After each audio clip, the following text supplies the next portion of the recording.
ආයුෂ බොහෝ වේවා නිරෝගීකම ලැබේවා. මේ ඔබ දකින්නේ දිවුල් ශාකයක් ඍජු කඳක් සහිත අතු බෙදෙමින් අඩි 60ක් 70ක් පමණ උස යන විශාලව වැඩෙන ශාකයකි. ගෙඩියක් තුළ බීජ රාශියක් ඇත. කැඩුම් මිනුම් වෙදකමට මෙන්ම වෙනත් වෙදකම් සඳහා යොදා ගනී. කුල මල් ගෙඩි මැලියම් මුල් යනාදී අවශ්‍ය වේ. ඉතාමත් පැරණි චිත්‍ර කලාවට දිවුල් මැලියම් යොදාගත් බව ඇතැම් පැරණි පොතපතෙහි සඳහන් වේ.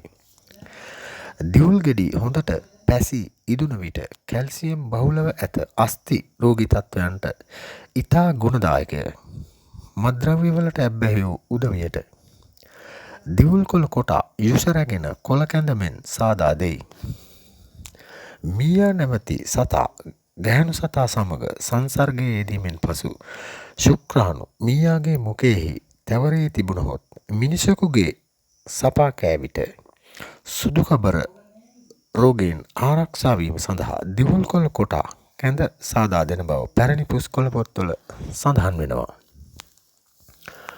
ඔබට කතා කළ මම පාරම්පරික හෙළ වෛද්‍ය එන්.කේ. අබේවර්ධන.